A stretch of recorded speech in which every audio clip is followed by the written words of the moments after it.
The new fourth stimulus check update is here, and there are now several major bills that will be proposed by Congress.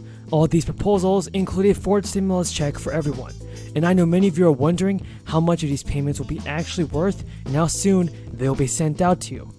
So, gas prices in March have reached record highs as the world crisis began to place major stress on international supply chains, following the rapid increase in prices. Inflation also ticked up to 1.2% as transportation costs across the market spiked. Responding to these increases, various members of Congress introduced bills to send direct aid to families to bring down gasoline costs, and California Governor Mike Thompson, together with John Larson, released a proposal that would offer $200 of gasoline credit for people that qualified and lived in areas where the average price of gas is over $4. Folks, I know a lot of you guys are asking yourself, when will the fourth stimulus check be sent out, and will there be an increase to Social Security benefits? Well, you want to continue watching this video to never miss out on the most important stimulus check and Social Security news, because we will cover a ton of information on this. Gas prices in March have reached record highs as the world crisis began to place major stress on international supply chains. Following the rapid increase in prices, inflation ticked up 1.2% as transportation costs across the market spiked. Responding to these increases, various members of Congress introduced bills to send direct aid to families to bring down gasoline costs. Mike Thompson and John Larson released a proposal that would actually offer a $200 gasoline credit for $100 to qualifying households who live in areas where the average price of 1 gallon of gas is over $4. Representative Mike Thompson had told reporters this week, "The crisis price hike is putting strain on our economy, and I am proud to be working with Representative Larson and Underwood to introduce this legislation to provide middle-class Americans with monthly payments to ease the financial burden of this global crisis." After the details of the proposal were made public, Biden announced that he and the United States would move to have 1 million barrels of oil released from the nation's strategic reserves. The additional supply that has been flowing to the market has helped to bring down the cost. The supply chain disruptions occur. Crude oil prices have started to increase once again, and to receive the full stimulus check, single tax filers must make under $75,000 a year, and those who are married must make under $150,000. Now, Democrats currently maintain a narrow control of the House of Representatives and the Senate in the evenly split Senate, which Democrats only control through Vice President Kamala Harris's power to cast a tie-breaking vote. And just 1 seat flip in the Republicans' favor would shift the balance of power. With only a 12-seat margin in the House, Democrats have relatively little wiggle room to lose any seats. Recent historical precedent suggests that one or both congressional chambers are likely to flip Republican control. The University of Virginia Center for Politics released an analysis of midterm elections. Their report showed that presidents in power on average lose more than 26 House seats during the midterms. The largest loss has been actually 64 seats, while the largest gain has only been 8 seats. The analysis showed similar results in the Senate. Since 1946, on average, the president's party has lost more than 3 seats during the midterms. The biggest loss has been 13 seats, while the largest gain has only been 4. Recent polling also shows such a shift is definitely possible. Republicans have expressed increasing confidence that they will take control of at least the House, and possibly the Senate. Analysts have agreed that this is likely a scenario, particularly considering President Biden's current low approval rating among young voters.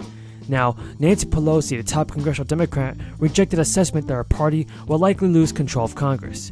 Pelosi told reporters, "I know we will win in the Congress," and during an April interview with Newsweek, Representative Khanna said that this party has to convince voters to keep them in power. He stated, "We still have time to make a big impact." Folks, do you think that President Biden can send out the fourth stimulus check and increase the Social Security benefits this year? Tell me what you think in the comments down below. This is so very, very sad. Any questions? Yeah.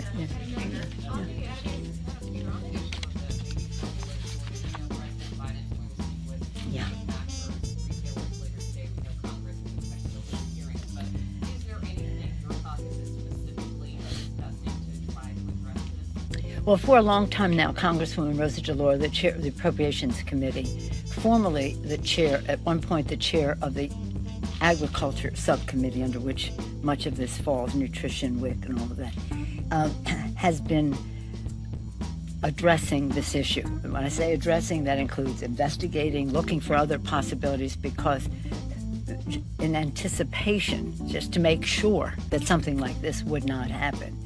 And we just look forward to what the president has to say.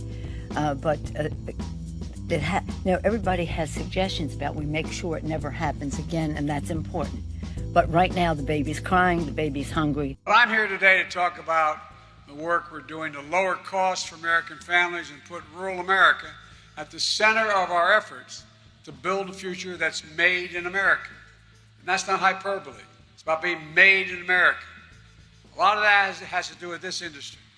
I just had a chance to see the work you do here and turn more than 40 million bushels of local corn into 130 million gallons of ethanol a year. That's a lot of gallons. We want to see facilities like this all over the Midwest, and here's why. First, it supports farmers and the farm economy. You know, everybody thinks Delaware is a big industrial state, a banking state, and DuPont. We have a $4 billion industry. It's called agriculture in Delaware. And it's mostly, we have more chickens in Delaware, broiler chickens, than you have in the entire Midwest, I think. But all kidding aside, it is a big industry in Delaware. And my state, everybody thinks is an industrial state. It's a very rural state. The largest city outside of the main city of Wilmington, Delaware, is almost 150,000 people, is 20,000 people. It's a rural state. And so we understand about getting the rural communities engaged and being able to make it generally. And all that corn in the silos is from farmers within 60 miles of here. Knowing you have a buyer gives farmers something they don't often have: peace of mind, certitude about where their product can be sold and to get a fair price for it. Second, it creates good paying jobs.